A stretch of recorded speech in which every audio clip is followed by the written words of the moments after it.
Good evening, students. Welcome back again. Let's start with 7th standard NCERT. We are completed with the 6th standard NCERT, which is very important. As I told you, political and social life is very, very important from your prelims and also mains written and interview point of view. We have completed the first one with respect to 6th standard social and political life 1. Now we will be starting social and political life 2. This is very important. Just to give a brief idea about what this exactly, what this section, what this book deals with, it revolves around the concept of equality. So the whole book is revolving around the concept of equality. In this, we will be having different aspects relating to the Constitution. In our 8th standard book, that is Social and Political Life Part 3, we'll be having more things related to social justice topic, right? So here, except like some parts of GS3, it covers all the parts of your mains examination, gender studies. I hope by now you have completed one of the assignments which I have given, like what are the emotional and attitudinal factors responsible for migration? A very, very important one. Hope you have gone through all these things. We have completed the 6th standard. Let's begin with the 7th standard. Here, we'll be discussing today on equality in democracy, and that on equality. A logical continuation of this chapter is in the last chapter, that is equality in democracy continued. Struggle for equality, where we'll be studying like many social related social movements which are in the direction of bringing equality. And as you might be aware, the gender issue, the media, the market are very, very important, and they are very much part of your GS syllabus. And questions are being coming, especially with respect to media. Even you are getting questions in essay paper, right?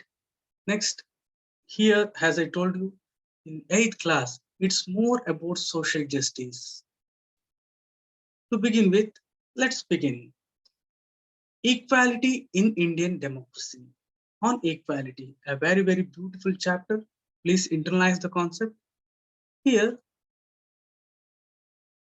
these are some of the questions which may appear in your mains. In fact, nowadays, you are getting questions with respect to the concepts in prelims itself.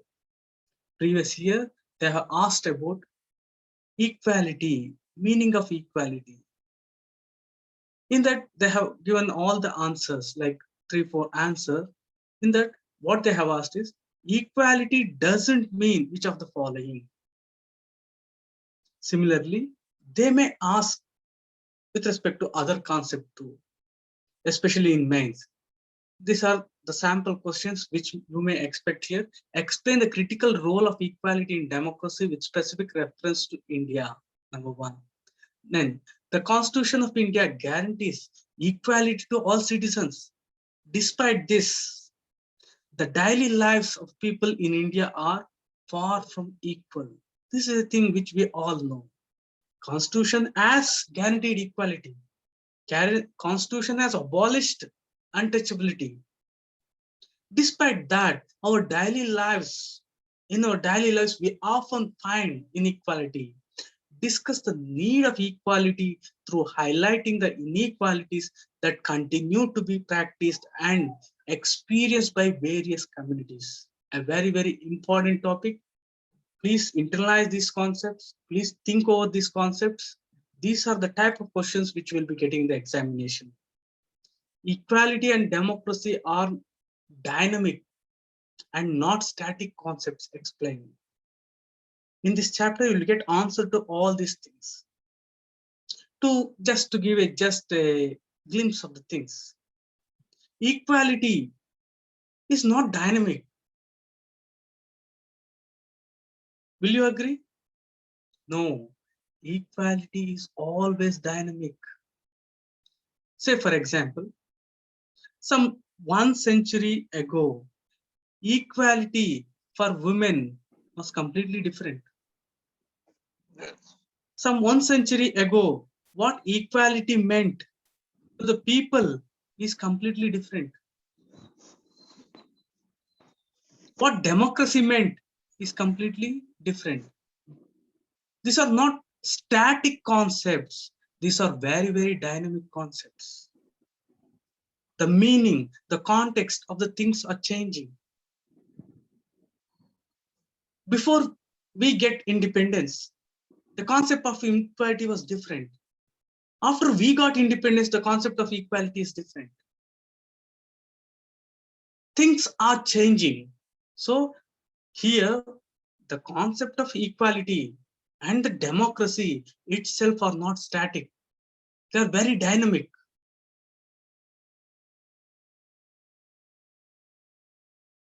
Next, continuation of the things. Equality and democracy are dynamic and not static concepts. This dynamism is reflected in the government's passing new laws and programs and in people's movement around various social economic issues. Explain with examples. Here, the concept of equality, the concept of democracy is changing. This we can see through the government passing new laws, new programs, and also in people's movements around various socio-economic issues. Explain with example. Say, for example, our Anna Hazare movement. You can write that. The concept of equality can be seen with the view of government laws. Say, for example, Right to Information Act 2005. See, till 2005, government did not think that we should have a statutory act which give information has a right. MG Narega, your midday meal schemes. So these are some of the things through which we can decipher the dynamic concepts of equality and democracy. Right? So all these things and much more we'll be studying in this chapter. Equality is the key feature of a democracy and influence all the aspects of its functioning. Explain. I repeat, a very, very important question. Equality is a key feature of democracy and influences all aspects of its functioning. Explain how. So we'll discuss all these things in detail. The students, first chapter on equality, it starts with one line: India is a democracy. As I always told you, here I want to make you a suitable candidate for civil service. UPSC is looking for a person who is suitable for civil service career. So when I say India is a democracy, it's not the place to argue or to have our philosophical things. My whole endeavor will be to make you one person who is more suitable for civil service. As it is said, the concept of equality itself is a dynamic thing. It's a social science. There can be arguments there, but the way a civil servant has to argue will be in the context of democracy, will be in the context of our constitution. So India is a democracy. You civil servants never should have any doubt with respect to these things. And one more important thing, by the end of this chapter, you'll get answers to some of the important questions which are given in the case study. Say, for example, in one of the case study, they give one of your friend. So that's the next one. You are a honest and responsible civil servant. So you come across many difficulties there. In that, one question what they have asked is, when a number of people are adapting unfair means in large, a small minority Having a penchant towards ethical means makes no difference. What is your opinion? Next, in the same way, that was in 2017. Similar case study in 2014, what they have given. When so many people are adopting wrong means and are grossly harming the system, what difference would it make if only a small majority tries to be ethical? They are going to be rather ineffective and or over a period of time will be getting frustrated. So suppose one of your friends has come to you and he is telling all these things. What will be your thought? How will you go about these things? So these are some of the things which you will be understanding in this class, right? Having said that, in our previous book, that is in class 6, we have discussed the key elements of democracy: participation, resolution of conflict, equality, and justice. Just to give the brief the things, main way in which we participate is by voting. Other than that, there are many ways like signature campaign, hartal, social movements, etc. Resolution of the conflicts always should happen with respect to and in context with the constitution. And we have discussed there cannot be justice without equality, and equality and justice are inseparable. In this chapter, we'll read more about equality. We will discuss what is equality, why is equality important in a democracy, and whether or not everyone is equal in India.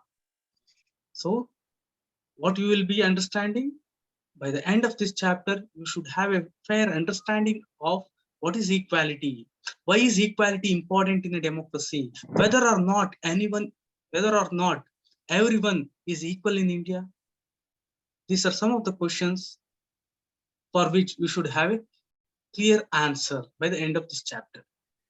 Just see here, they have introduced some of the characters where Manjit Kaur, a teacher, and also next is our Tej Singh, a trader, Girish Rao, a student, and the main protagonist here in our stories is our Kanta Bhai, a domestic worker, and also Sujata Kumari, a domestic worker.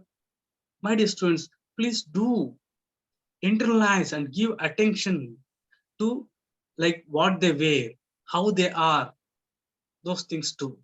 Then Abdul Rahman is an artisan. Shabnam Banu, a housewife.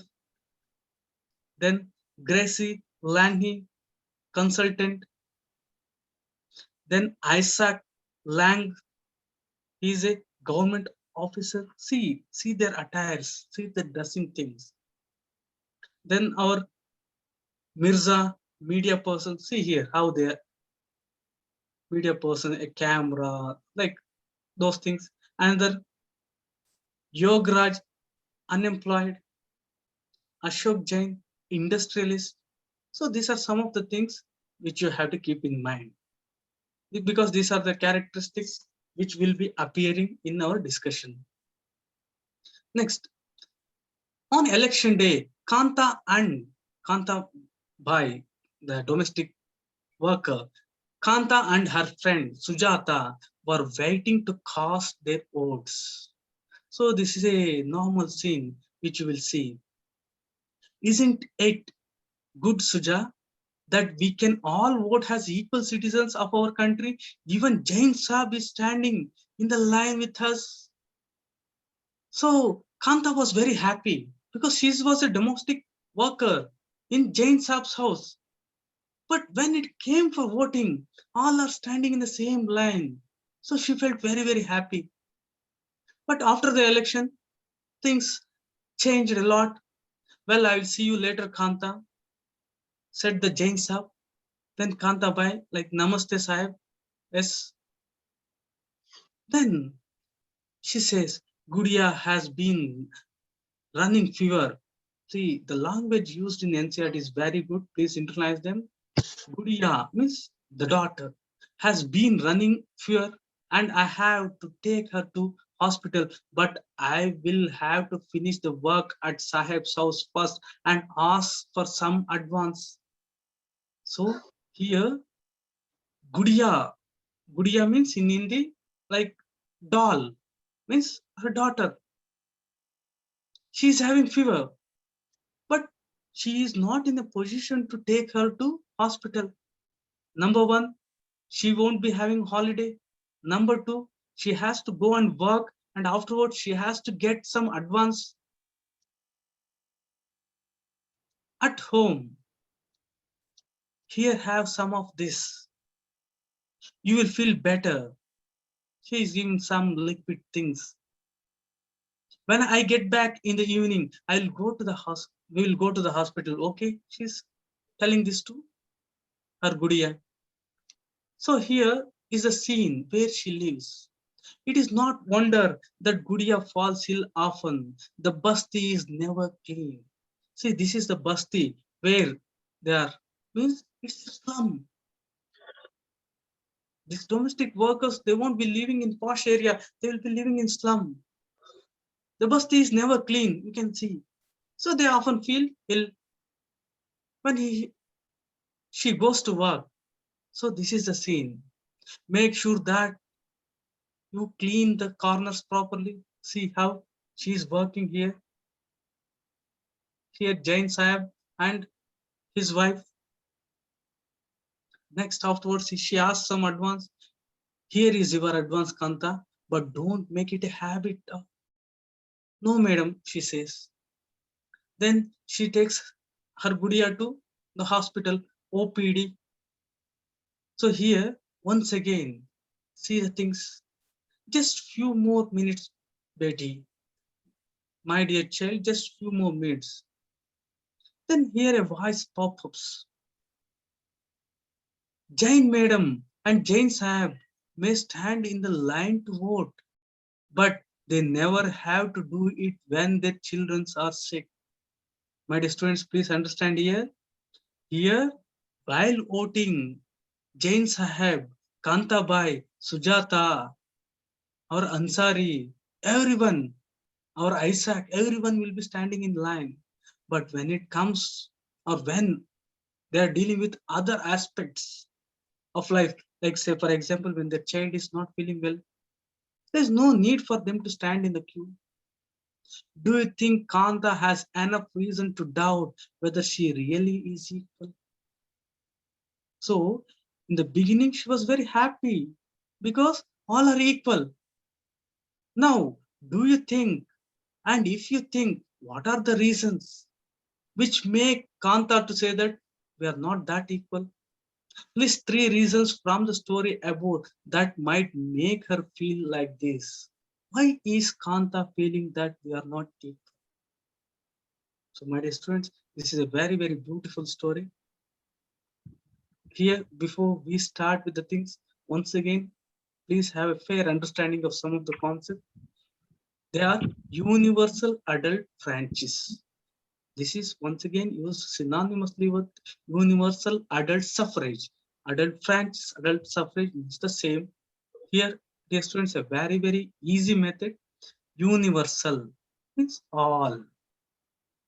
Adults means adult citizens. See, the definition given is most authentic, simple. Please internalize this definition. Franchise means right to vote. So, what is universal adult franchise? All adult citizens, please do maintain this one. All adult citizens have the right to vote. I repeat, what is the meaning of universal adult franchise? We have studied this in the 6th standard also. It means all adult citizens have the right to vote.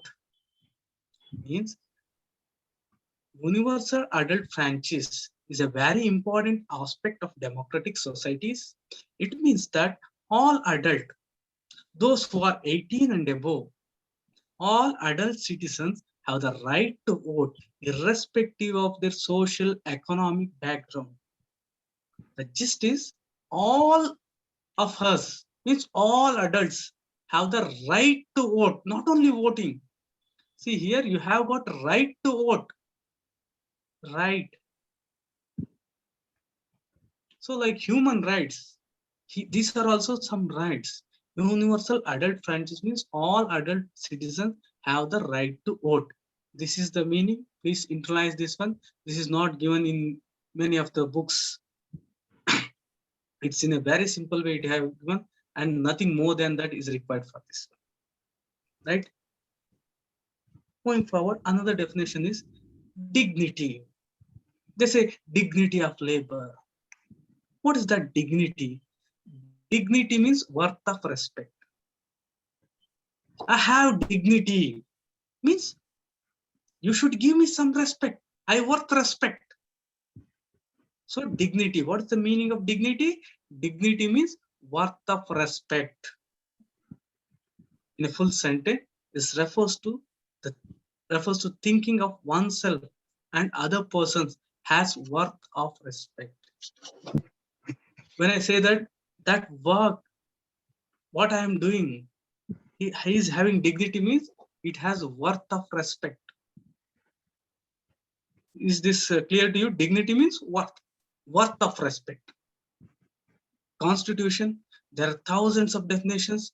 This is a very, very crisp and yet most authenticated definition, dear students. What is Constitution? It is a document that lays down basic rules, and regulations for people and the government in the country to follow. See, here there are many, many important things given in this small definition.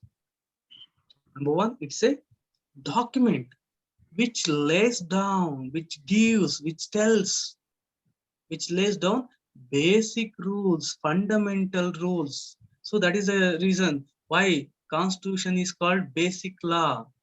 Constitution is called fundamental law.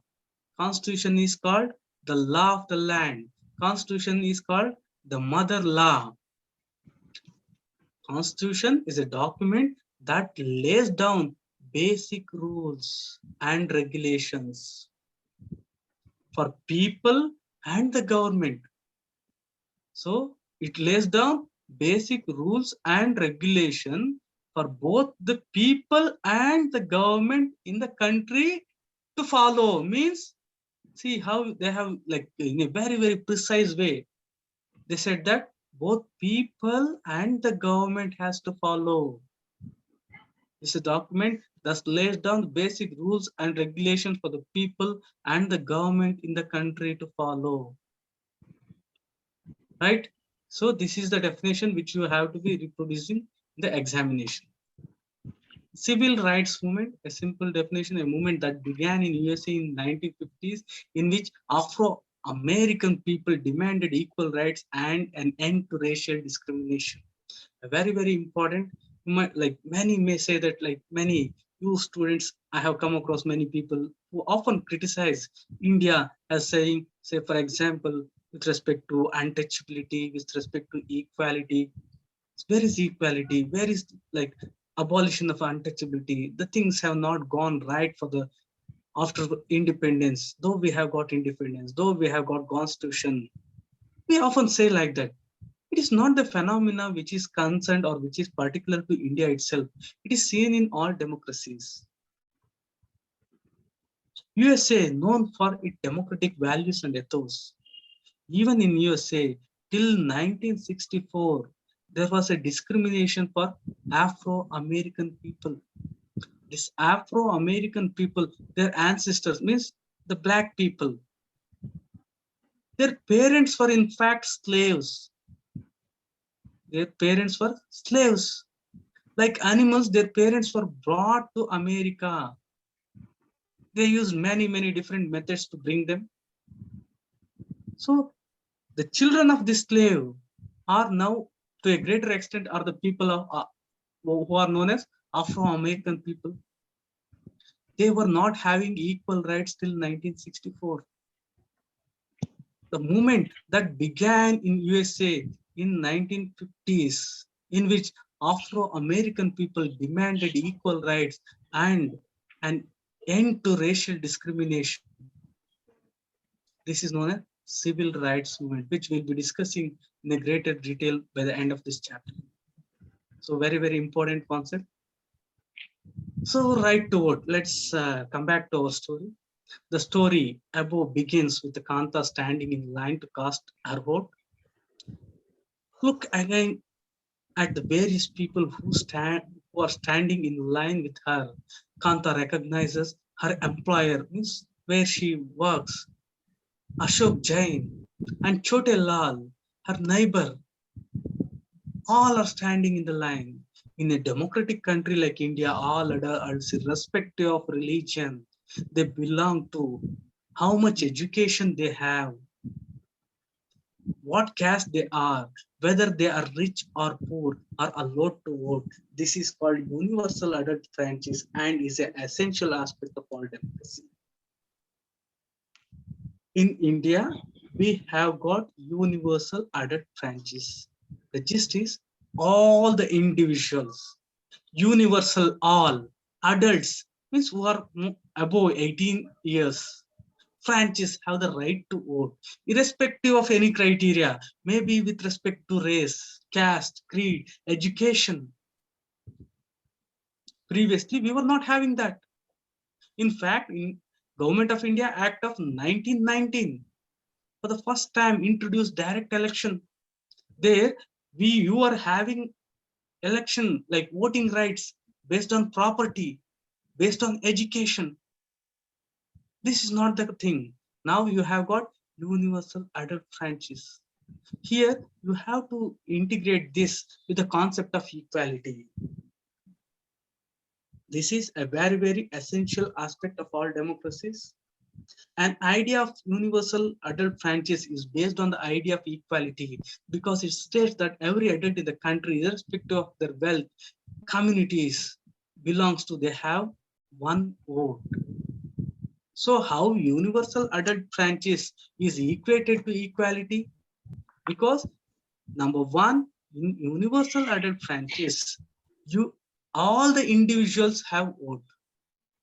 How equality? Number one, all are having the voting right.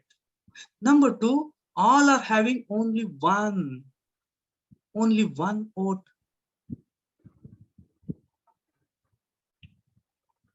Right? So by these two important ways, universal adult franchise is based on the idea of equality. Right? Kanta is excited to vote and happy that she is equal to all the others because each of them have one vote. These are the things which I have already explained, so I'll go a little fast here. But as the day goes on, Kanta becomes less certain about what this equality really means. Because like in the morning, she felt that she's equal. But as the day progressed, she wondered like, am I equal? Because she lives in a slum and has a drainage beside her house, behind her house.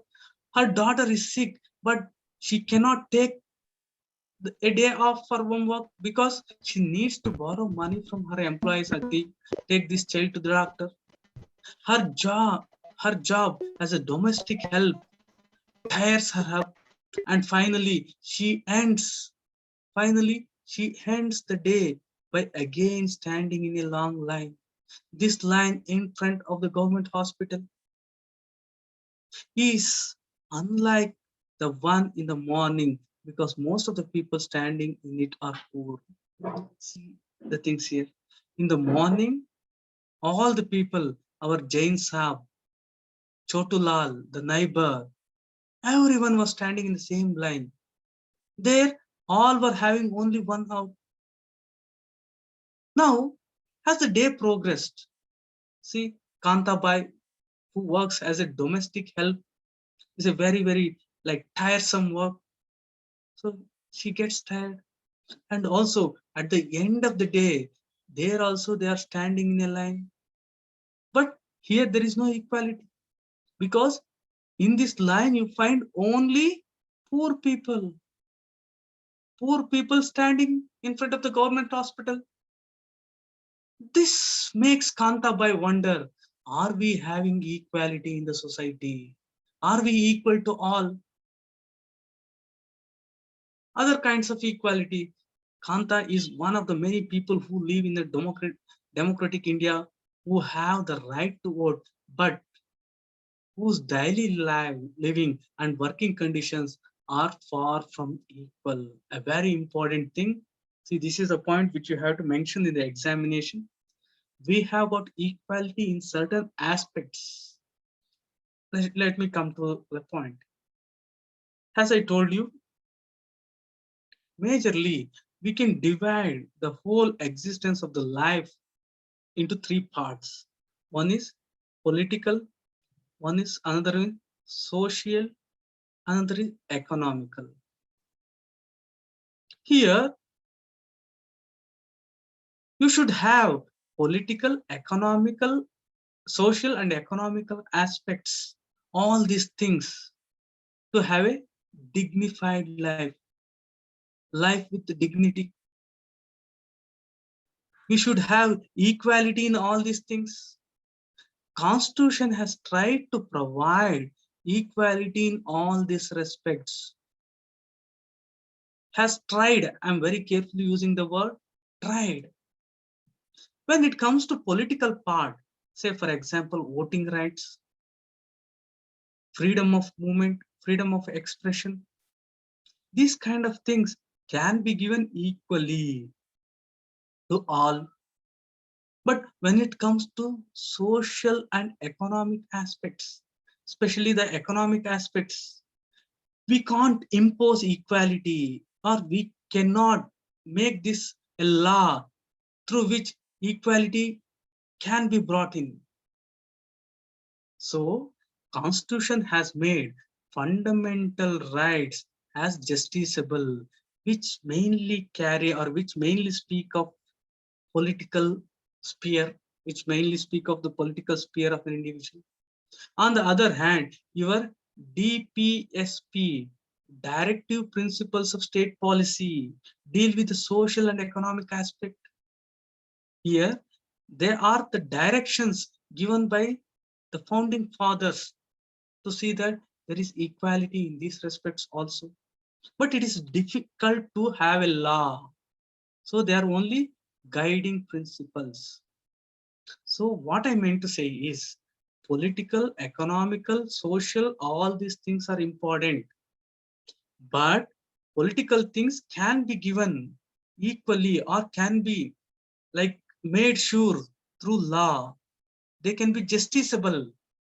So they are known as fundamental rights. Means they are given by the constitution itself. They are justiciable. On the other hand, social and economical rights are equally important. They are equally important to your political rights. But for many reasons, it is not possible to have a justiciable character. So they are just made as guidelines to the government. So mean to say that in no way with a philosophical angle, with a concept, your fundamental rights are in no way superior to or greater than your directive principles of state policy. But since they are justiciable, we can say that fundamental rights are stronger since they are upheld by the court of law. On the other hand, your social and economic aspects are also equally important. This is one of the things which you have to internalize. Moving forward, apart from being poor, people in India experience inequality in different ways. So, what are the ways in which we experience inequality in our daily life? We have already studied two important things. One is with respect to untouchability, and another is with respect to caste system. Apart from being poor, means poor is also one. So apart from being poor, people in India experience inequality in different ways. See here, I have already given in NCERT, they have already mentioned three important things. So or three important facets or areas in which people of India experience inequality is rich and poor, and with respect to casteism, untouchability, and also with respect to gender equality things. Let us see what this means by reading the two stories given below. Each of these is based on real incidents in people's lives and reflect different kinds of inequality that exist in India. So here they have beautifully given two small stories to make you understand what are these inequalities which are present in India as of now. One of the most common thing which we come across in India is caste system. One of the more common forms of inequality in India is caste system. If you live in rural India, your caste identity is something that you probably learn or experience very young. In rural area, we live for long time. We have been staying there from the time immemorial. Casteism, caste system in India is deep rooted. It is it is present from long back. So in rural areas, your caste identity you will be experienced at a very, very young age. On the other hand, if you live in urban India, some of you might think that people no longer believe in casteism. You may think, but this may not be true. But just look at these matrimonials shown from the leading English newspaper, and you will see how important the issue of caste continues to be in the minds of highly educated Indians. So, what is the take home? Number one, in rural areas, there is casteism or caste identity is more apparent. You will experience in a very, very early part of your life. It is more conspicuous. But on the other hand, we cannot say that in urban areas we don't have caste system. In urban areas too, we have caste system. But it has taken a different angle. So one of the example for how equality, the concept of equality is dynamic. See some of the examples here. Alliance invited for 24 bar MMS 5.4 fair beautiful girl working in IT company Mumbai from BE or MBA boy working in Bombay or abroad IT industry caste no bar but SC or ST excuse. Once again, if you go to the last one, Tamil Brahmin Iyer groom 1981 born. So here they have given Gotram and also star, height, tall, fair. So here we can see that the caste identities are present even among highly educated urban Indias. From the beginning, so why this concept? See, from the beginning, from your like this, see, this is a 7th standard book. From 5th standard, from 1st standard, we have been hearing like we have to abolish untouchability. Caste system is against the unity. We should not follow casteism. But even then, even among the educated, we find these caste sentiments. So it is present even in the urban communities. Now let us see and read one of the story where a Dalit child attending school experiences all this agony. The term which we have defined already in 6th standard, that is Dalit, very important term. Please internalize this one because this explanation you won't find anywhere. Once again, this will be a revision for you. The term Dalit means broken. Number one, the term Dalit means broken. Number two, Dalits want to be called The so-called lower caste people, they want themselves to be addressed by this one. Dalit is the term that the so-called lower caste used to address themselves. Very important. So they see here the term. See how carefully they have used. These are the some of the words which you have to write in your mains examination. So-called lower caste means it's not directly saying that it is the word used by the lower caste. So-called lower caste. Dalit is the term that the so-called lower caste used to address themselves. It means broken. When someone says that I am Dalit, what does this mean? When someone uses the term I am Dalit, it means that the lower caste, by this word, they are pointing to how they are and continue to be seriously discriminated against. Means why they are broken? The meaning of the word is broken. Why they are broken? Because the lower castes are pointing to how they were previously and continue to be seriously discriminated against. They are broken because they have been continuously been discriminated against. So three important things. Dalit means broken, and also this is the term which the so-called lower caste people want to address themselves with this term. And by using the word, the lower castes are pointing to how they were and continue to be seriously discriminated against, past also, present also. Right? The term is very, very important.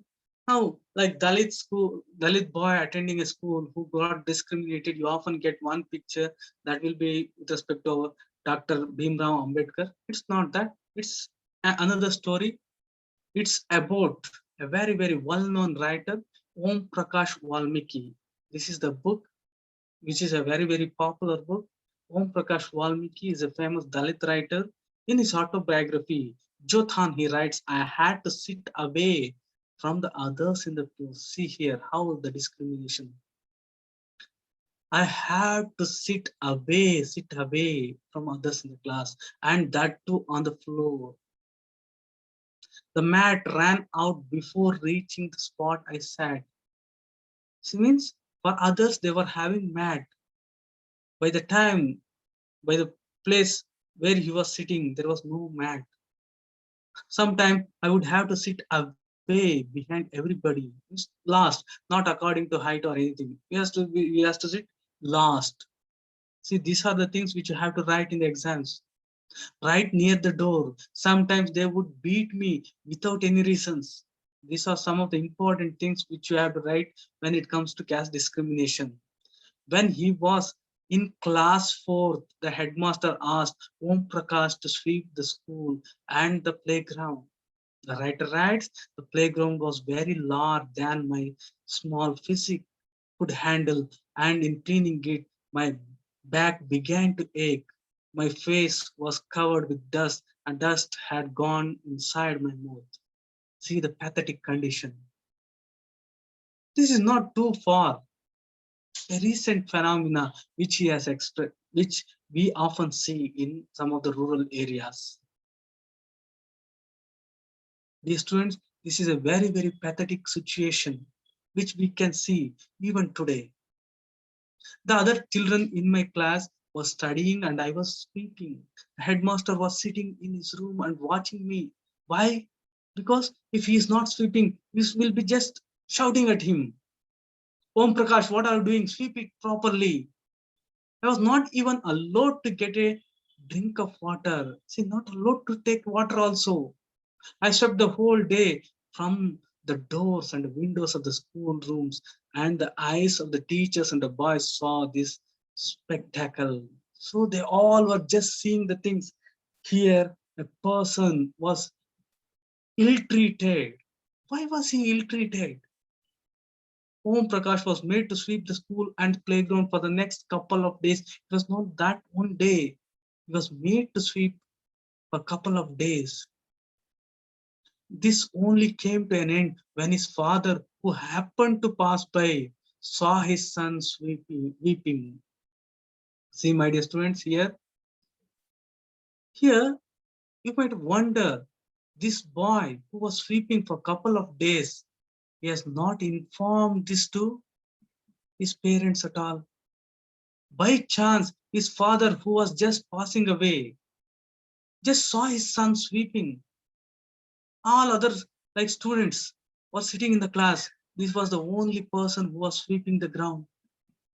He comforted the teachers and then, walking away from the school, holding Om Prakash's hand, he said loudly for all of them to hear, "You are a teacher, so I am leaving you. But remember this much, master, he will study right here in this school. And not just him, but there will be more coming after him." Dear students, one point which you have to take away here is, he was made to sweep, and while others were reading. There's a discrimination here. Number one, here Om Prakash was not able to do anything. Even he did not tell his parents. Means there is a part of helplessness which is involved. When injustice is inflicted on an individual, if he is capable of, he will revolt. If he is not capable of, he is not having the strength, he is not having the power, he will just obey by those things. This is one instance. Here, what that you have to think is, what happens when an individual is not treated equally? This may be a different situation for you. Now the things are changing. In the place of caste, now we are getting into class system. Think of a situation, because class system is everywhere. You may be rich to your own village, your own mandal, but when you go to metros, you may be the poor person there. Like it often happens when people go to some of the big institutions. Say, for example, Vajiraman Ravi, there around like 400 to 500 students will be there in a single classroom. When somebody goes from his town thinking that he is the number one, after seeing all these people, he will feel low. Not only that, when he goes to the metros, due to class system, he may be ill-treated. What will happen to the individual side? How an individual feels? Think it over. When you are not treated equally, maybe because of color, maybe because of like rich and poor, maybe because of caste, maybe because of region, or anything like that, how will you feel?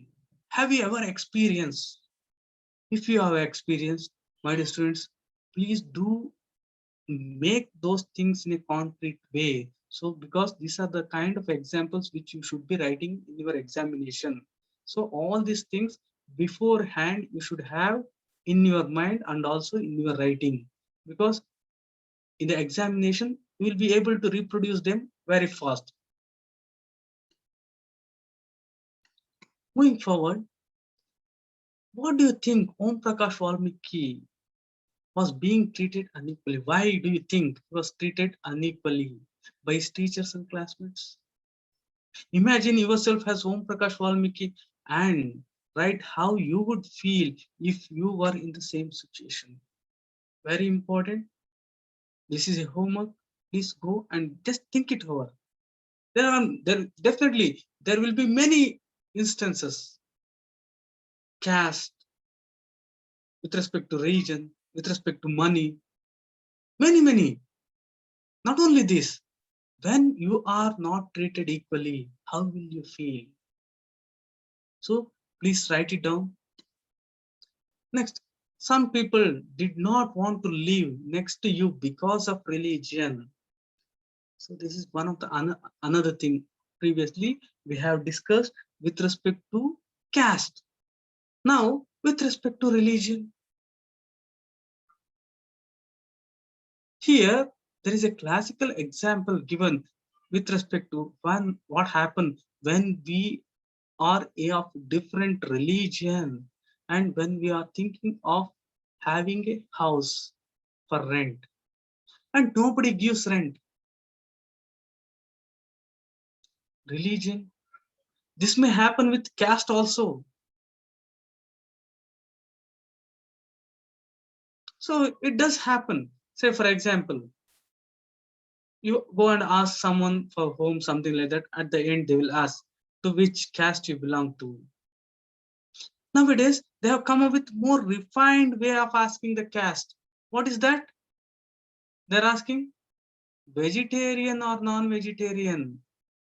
So this is the way how they are finding the caste, because in cities, if you ask what is your caste, then it may be offensive.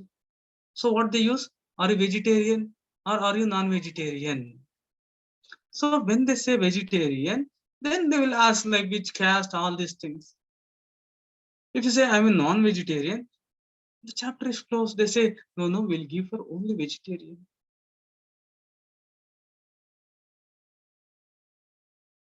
See, these are the more formal ways of making the things.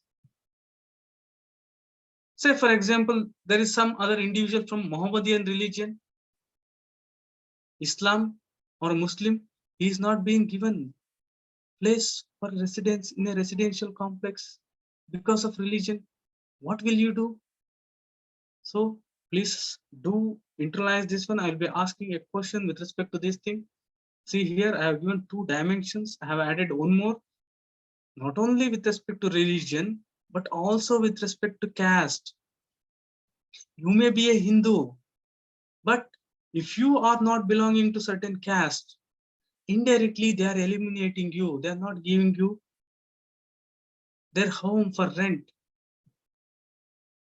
So these are the things which you have to think and which you have to answer, right? Some people did not want to live next to you because of your religion. So you make it in a general way. Some people did not want to live next to you because of your place, because of your caste, or anything. You fill the gap. So let's focus on caste. An incident that take place in one of the India's largest cities and is common practice in most part of the country. It is a story about Mr. and Mr. Ansari who are looking to rent an apartment in the city. They had money and so paying the rent was not a problem. Here they were having money. So paying the money was not at all a problem. They were having even money. They went to a property dealer for help to find a place. The dealer informed them that they know that he know about quite a few apartments that were available for rent. They went for a dealer and not even one to one. They went to dealer available for rent. Then what happened next? They visited the first apartment and Ansari liked it very much and decided to take it. However, when the landlady found out their names, she made an excuse about how she could not rent the house to someone who eat meat because the building did not have any non-vegetarian resident. See how? When the lady came to know that he is of other religion, they said that they cannot give because this building has only people who are vegetarian. But Ansari and the property dealer was surprised to hear this. Why they were surprised to hear? Because they could smell the fish being cooked in the neighbor's house. The same excuse was repeated in the second and the third apartment. See here, a very, very important thing. The same may happen with respect to vegetarian and non-vegetarian when you go for searching rooms. So at this juncture, what will you do? Moving forward, finally, the property dealer told them that they might want to change their names and call themselves Mr. and Mr. Kumar. The Ansars were reluctant to do this and decided to look some more.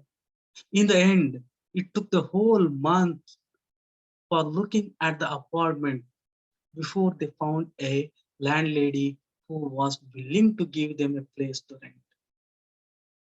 Dear students, these are some of the examples which we normally come across. My question for you now is, if you are Mr. Ansari or Mrs. Ansari, what would you have done? So, what would you have might have done? Let me hear from you.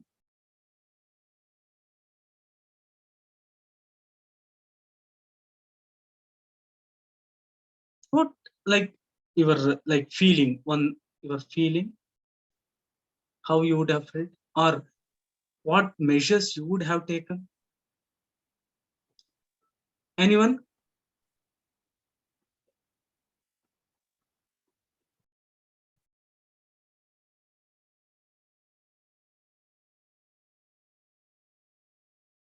Here, students, let me give you a hint for you. Very, very important thing. See here, one important aspect is here, the property dealer told that you may have to change your name to Kumar, Mr. and Mrs. Kumar. Here, Ansaris was reluctant to do this. See, this shows their dignity, this shows their self-respect. They belong to certain religion. Just for the sake of a house, they cannot change their name, because this is a matter of self-respect. Ambedkar often says that we cannot live without self-respect, without dignity. Here, the most important point is, Ansaris were having money, Ansaris were well off, they were like capable of finding home some or the other way, they were able to give more money, some other resources, all these things. But when it comes to our Valmiki, Om Prakash Valmiki, he was very small, he was not able to resist. Similarly, when you go to villages, even if there is discrimination, even if there is anything like unjust thing happening, why they won't resist? Because some of the things, they are too weak to defend these things. Here we have to bring into the previous concepts, that is with respect to stereotype and also the prejudice, the reasons for not treating the people with equality. Other things like tolerance, compassion, all these things, empathy, all these things also we have to add here. So here, my dear students, a very, very important thing. When you get a thing with respect to case study or an interview question like this, if you are placed in the place of Ansari, you should give answer not only with respect to what you will do to this circumstance, also you have to come up with the answer to see that these kind of things won't happen. So the way forward also should be written in this kind of answer, in this kind of questions, right? So this is a very, very classical example, and these type of questions do come because in ethics paper they say that this is the thing which we normally encounter in our society, and these are the things which will be given in case study, right? So let's just move on with the other thing. Why do you think the Ansaris were being treated unequally? Here it was the religion. What would you do if you were in Ansari's position and could not find a place to live because some people did not want to live next to you because of the religion you practice? So as I told you, here not you should give like what you will be doing in that situation. Also, you should say and you should come up with those things where you will be trying to ameliorate, you will be trying to remove these kind of faulty things, wrong practices in the society. So the way, the approach is very, very important to eliminate these kind of malpractices. Like all these kind of bad practices, how they have to be removed. You have to end up your answer with this. Okay. Can you think of an incident in your life in which your dignity was violated? How did this make you feel? A very, very important example. Please be sure that you have a clear-cut example from your life, because these are the things which they are asking in the examination. They are directly asking, please give one example from your life. If you don't have these things ready in examination, it is very, very difficult for you to write, right? So these were some of the very, very important and easy things which normally do happen, right? So these are very easy and self-explanatory. Next, there are some more important things with respect to equality, all these things. We'll take a break. We'll take a break for 15 minutes and we'll reassemble and we'll discuss many more important topics, right? We'll take a break.